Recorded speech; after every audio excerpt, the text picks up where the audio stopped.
Howdy. Guys, you're here to build rapport. But here's the thing. Most salespeople think that finding common ground, talking about the weather, asking them where you're based out of, or talking about your favorite fucking soccer team or basketball team is building rapport. When that is exactly what it's not. And when you go and take that approach, you show no expertise, you have no authority, and because of that, guess what happens? Prospects brush you off and tell you, send me an email, let me think about it, right? And today, I will show you how to build real rapport the right way so you can create real trust with your prospects, close more deals, and take control of your commissions. If you don't know me, my name is Rome, and over the last half decade, I've sold over $9 million worth of stuff. I've done tens of thousands of sales calls. I've been constantly a top performer for every company coach I sold for. I've closed for people like Ty Lopez, Eric Spofford, and many others you probably recognize. And I've managed teams under me. I've made commissions off of other salespeople. And I was able to do this because of my ability to build immediate rapport from the start of the call to the end. Because people liked me and people trusted me, and that's why they gave me their money. Right? And today I'm going to show you everything that I've learned over the last 5 years in this video so you guys can go learn it sooner without the bullshit that I had to go through. All right, so here are 4 strategies to instantly build rapport with anyone, even if you're an introvert like me. And that's right, I am an introvert. I'm what you call a trained extrovert. Now, I want you to think about your ride or die friend. You trust this person with your life. Remember, that trust didn't happen overnight. It was built through shared experiences. Calling each other out on your bullshit, keeping each other accountable, right? You guys cried together, laughed together, and through that, you've built rapport. Now, how do you become that trusted partner for your prospect? How do you become that second best friend with your prospect? Very simple. You find their pain points, you share relevant experiences, you really understand their goals more than they do, and you call them out on their bullshit. Now, why is building rapport non-negotiable? It's because rapport isn't just like nice to have, guys. It is essential for opening up your prospect. It is essential for building trust. Without that, you'll never get to the core pains and their challenges and their goals, right? You need to build rapport first so that you can build trust so that you can open them up and gather intelligence, not the other way around. Right? Most salespeople go and try to gather intelligence and find pain points and then build rapport. That does not work. And more importantly, you got to do this immediately, as soon as you start on the call. And I'll show you guys how in a second. Let's talk about what rapport isn't. And I touched on this earlier. This is the weak sauce that most people tell you. Find common ground. A lot of sales guys I've listened to all those little tips and tricks of like Googling your prospect's phone number, their area code, so you can get familiar with their city and talk to them about current events and talk to them about their city so you can sound familiar to build trust. That doesn't do shit. That's just you're connecting to them on a physical level, right? There's 4 levels of connection. I'm not going to go too deep into this video, but there's 4 levels of connection. The physical level, which is, oh, you have a cat, I have a cat. Oh, you like Manchester United, I like Manchester United. And then there's the emotional, which is the stress and the pains that they're going through. And then there's a psychological level, which is how the pains and the stress and the problems in their life is actually affecting them on a psychological level, on a mental level. And then you got the transformational, which is level 4, which is the deepest level. And then transformation happens throughout the whole call. Now, I don't want to get too deep into this. I'll make another video on this another time. But for the sake of this video, understand, please, that rapport is not finding common ground. That's some weak sauce. The prospects need to see you as an expert, not just as a buddy, right? So don't get stuck on surface level stuff. This is the first one. Power move number 1, ask killer questions with the right tonality. Here's the problem, guys. Most salespeople always get surface level responses because they don't know how to trigger an emotional response from their prospect. Why? Because they don't know how to use the right tonality. You can have the best questions right in front of you, best questions in the world. But if you don't know how to pair it up with the right tonality, either sounding curious or concerned, then you're not going to get anything beyond the surface level, guys. I'm going to show you some examples of different stages of the calls and how to actually ask these questions, how to find pain points,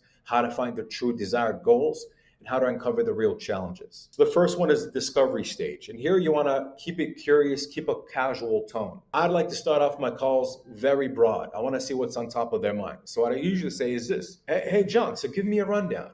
What is it that you got going on right now? What do you do for work? What do you do for business? Give me the rundown. Something like that. So explain to me what you got going on in your life, right? What is it that you do? And when you say it like that, now you actually sound human and you actually sound curious and interested in your prospect. So they're going to tell you more, right? So they're going to actually be comfortable telling you what's on top of their mind. Now, let's just say they told you what they do for their job and you're like, okay, that's great. How long have you actually been doing it for? They usually say a year, 5 years, whatever the case is. Then my next go-to question is this, and this is some ninja shit, guys. And I always say this, are you 100% satisfied with what you're doing right now? Guys, nobody is 100% satisfied with anything in their life. So naturally, most people will say, no, actually, I'm not satisfied with it. And they're going to be like, okay, so tell me more about that. This is where they'll start telling you the pains and their problems in their life. We're going to allow you to actually uncover their pain points, guys. That's how you do it. And I'll give you one more advanced little trick. Once they tell you how unsatisfied they are, or let's just say they say they're exhausted. Okay, tell me a little bit more about that. Well, I'm exhausted. I've been clocking in, clocking out, doing 80-hour weeks. I haven't been spending time with family, this, and that. Gotcha. I completely understand, Mr. Prospect. And this is how you get even deeper by asking them this question. How's that actually been on you?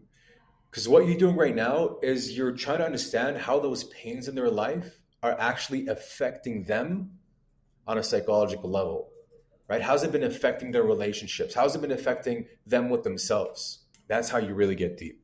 1B, vision.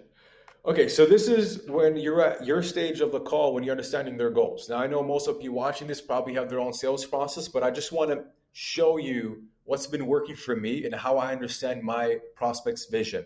And it's these 3 words. What, why, why? What, why, why? Understand what their goal is and then go 2 layers deep as to why is it so important for them, okay? And this is how you do it. I'll give you an example. Let's just say somebody's goal is financial freedom, right? Beautiful. What does financial freedom actually look like to them?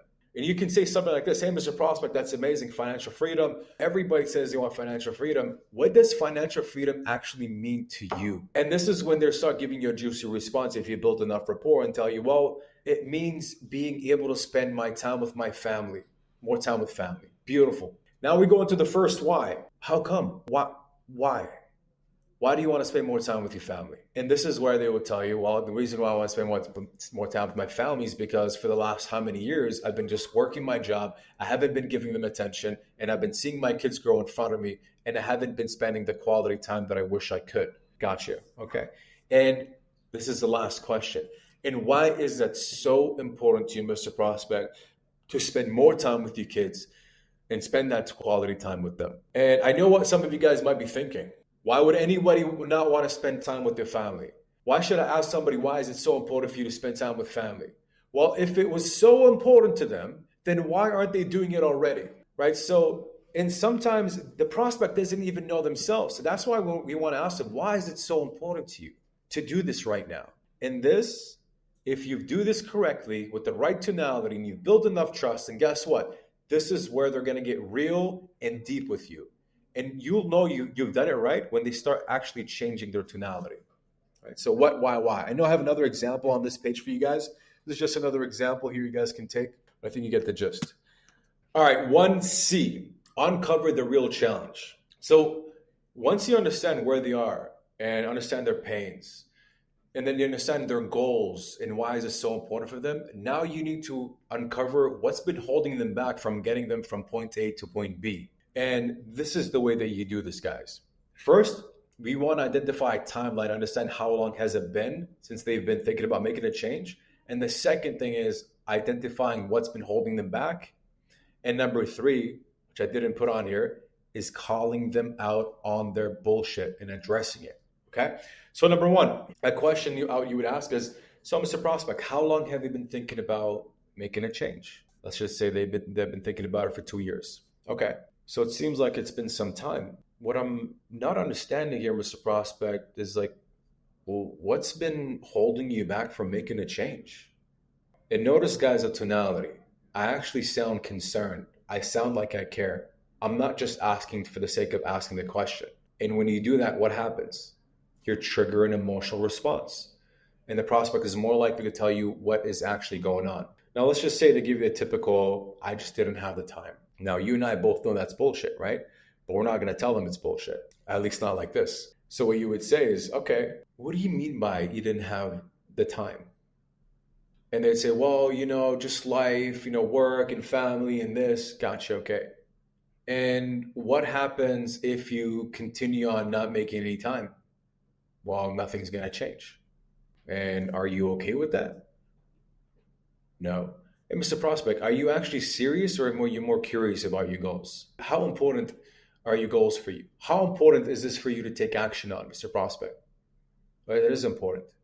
Gotcha. Okay. So can I count on you to actually put in the time? If I could show you a way to get you to your goals, can I actually count on you to make time for this? Right? You're getting commitments here. And by the way, if they say, no, I don't know, I don't think I can make time, end the call. They're not serious. They weren't going to buy anyway. And that's how you uncover the real challenge, guys. Understand the timeline, understand what's been holding them back, and then address it right there and then. Okay? And guys, if they tell you, no, I don't have time, then end the call. They weren't going to buy anyway. They're not serious. Also, one thing I want to add here is that this part of the call is not a chill part of the call. There is going to be some tension, and that's completely fine, and that is completely necessary. And this will help you build a lot more rapport, because it shows that you actually give a shit about them, and it shows that you're actually keeping them accountable like a good friend would. Power move number 2. Flex your expertise. Guys, it is not enough just to build rapport. You need to come across as an expert, because at the end of the day, they need to look at you like the trusted advisor who's going to help them get them to their goals. That's why building rapport isn't enough. Asking the right questions with the right tonality is not enough. You need to come across as an expert so that they can trust you to help them get them to their goals, right? So we're going to go over some do's and don'ts. So let's talk about do's. First thing is you got to position yourself as an authority, as an expert from the beginning. You do that by being sharp, by being confident, and introducing yourself like an expert. And the way that you do that is very simple. I'm going to demonstrate right now with one of my best friends, and I'm going to break down exactly what I did. All right. Hey, Misha. Yo, yo. Hey, Misha. This is Rome here. I work alongside XYZ. How you doing today? I'm doing fantastic. How are you? I'm doing amazing, man. Booked and busy. Blessed to be alive. But listen, I just noticed you actually picked up one of our ebooks, and I personally wanted to reach out, see how we can help you. You got a few minutes to chat? Yeah, I do. Beautiful. Amazing. Let's dive right in. Hey, Misha, what I want to do on the call today is very simple. I just want to ask you a few questions, get to know you, see if or how I can help you. And if I can, I will show you how. And if not, no worries. We'll spill the red wine on my white shirt and we'll call it a day. Sounds good? Sounds good. Beautiful. So what did I do there? I was sharp. I didn't hesitate. I spoke with full conviction. And I laid out to my prospect exactly how the call is going to go down. Now, if you guys noticed at the beginning, I immediately introduced myself and said who I work with. That's going to give me authority. You always want to state who you're working with. And the second thing is, and this is not really in order, but the second thing is, if you guys noticed, I didn't say, hey, is this Misha? Hey, is Misha there? Because now you just sound like a fucking telemarketer. You sound like a scammer. Okay? So instead, what I did, if you guys noticed, I said his name with a curious tone. Hey, Misha? Now I'm piquing curiosity. Now Misha wants to know who's on this other side of the phone. And then I say work with X, Y, and Z. And the second thing that I did, or with the third thing, I'm losing count now, was I showed them I'm booked and busy, right? Because everybody wants to work with somebody who's busy. Another thing you guys want to do is ask them if they've done this before. Now, this is not in the beginning of the call. This is usually around the discovery phase. And let's just say you're selling something in e-commerce or real estate or any industry. You want to know if your prospect has done this before. And the way that you do that is by simply asking them, have you done this before? Why do you do that? Because by simply asking them, have you done this before, would immediately make you look like an expert in your field. But just ask them, have you done this before? And if they say no, now they're looking at you like an expert. Now let's just say, yes, I've done this before. Perfect. Now we want them to tell us more about their experience, because that's really important. All right, let's talk about the do nots. Do not do this if you want to come across as an expert. Number one, do not waste time with small talk or talking about unrelated chit chat. Remember when I talked earlier about finding common ground, talking about your favorite football team or your soccer team? Yeah, if you talk about that for 5-10 minutes, they might think that, oh, he's a cool guy, but that's all that you are. And now you're undermining your expertise and people won't trust you to help them. So that's why you shouldn't talk about your favorite fucking soccer team, because you're only shooting yourself in the foot. Second thing is, Do not thank them for their time. Remember, they are coming to you for help. And as soon as they say, hey, thank you for your time, I appreciate your time, now you're making them think that their time is more valuable than theirs. And that's just not the case. The last thing is, do not sound overly excited about the conversation, guys, okay? Stay calm, cool, collected. If they hear overexcitement, they're going to get a little bit suspicious and they're going to trust you less, right? So stay calm, cool, collected. Power move number 3, master the art of active listening. Guys, this is so important and one of the easiest things to do on sales calls. Here's the thing. The prospects need to feel like you completely understand them and you completely understand their goals, their pains, their challenges for them to trust you. And the way that you do that is through active listening. How do you do that? There's really 2 ways that I do that work really, really well for me. And number 1 is repeating back what they say. Right? Whenever you ask them questions with the questions that we talked about earlier and they start telling you about their goals and their pains, don't just follow up with another question. Make sure that they are heard. Make sure that they know that you're listening. And the way that you do that, number 1, is repeat back what they say. That's the easiest thing that you can do. Literally repeat back the sentence or the 3 words that they said so that they know that you're actually listening and you understand. And by the way, guys, do this with your friends and family on a daily basis. And I promise you, nobody will ever notice. If anything, you're going to build a lot more trust. Another thing that you should do on these calls, and I barely hear people do this till this day, even pros, that will help you build massive amounts of trust, is one thing, verbal cues. So whenever they're speaking and you ask them a question, you say, gotcha, This shows that you're valuing what they're saying and it encourages them to continue on talking, right? Because guys, a lot of the time when you ask these questions, put yourself in the prospect's shoes, they're talking to you for the first time and they're talking and most prospects aren't really confident. So if you don't encourage them to keep on talking, then they're only going to give you a few words and stop talking. So it's always important to be like, gotcha, makes sense.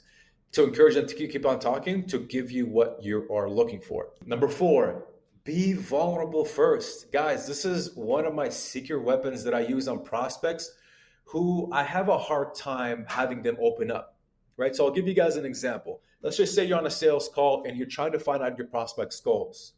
And let's just say they're giving you a surface level response and saying, I just want to make money. I just want to diversify my income. I just want to make $10,000. And they're not giving you much, okay? This is what I do. I become vulnerable and tell them my deepest desires and why it was so important for me to make a change. And so I say something like this, hey, Mr. Prospect, the reason why I quit my 9-to-5 engineering job and wanted to become an entrepreneur is because I grew up with an absent father and I never had anybody to look up to growing up. And I want to make sure when I have my son, I want to make sure he's looking up to me. And I want to make sure I have most of my time spending with my son so he doesn't grow up the way that I did. And that's why I took action. And make sure it's true, obviously. When you say things like that, your prospects will feel like they owe you something. And this goes back to the power of reciprocity. When you give something first, the human being's nature is try to give something back to you. That's why it's very nice whenever you go to a friend's house, when you go to a celebration, you bring a gift to somebody and they'll feel like they owe you something. So be vulnerable first. And guys, that's a sweet spot in sales when expertise and rapport meet, right? And your product, you got to understand this, your product is the bridge from where they are to where they want to go. And the bridge is built on trust. And trust cannot be built without building rapport first and seeming like an expert, right? And that's where the magic happens, guys. It is the intersection of expertise and rapport when meaningful and successful conversations actually happen. And if you do it like that, guys, you're unstoppable. And so in conclusion, building rapport isn't about chit chat or finding out that you both like the same soccer team. It's about showing your prospect that you are the expert who gets them. You're the expert. You're someone who's got their best interests in mind and isn't afraid to call them out on their bullshit when needed, like a real friend would who's got your back and isn't scared to keep you in check. And trust is the bridge that's built between where your prospect is and where they want to go. And you cannot build that bridge without building rapport first and seeming like an expert in your field. And you do that by asking the right questions, by showing them that you actually give a damn, and making sure that they know you're there to help them succeed.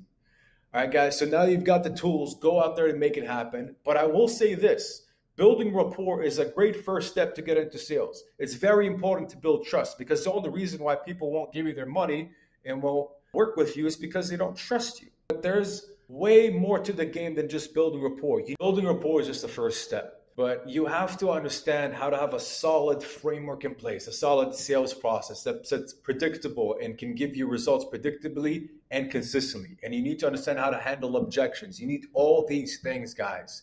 And on top of that, all these skills are completely useless if you're on a shitty offer, guys. And that's really important, by the way. That's everything.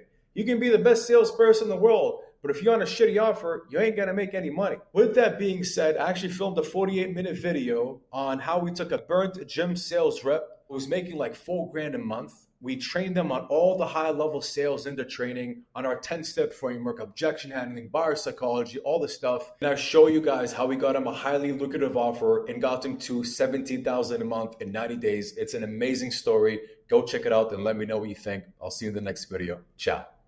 Howdy.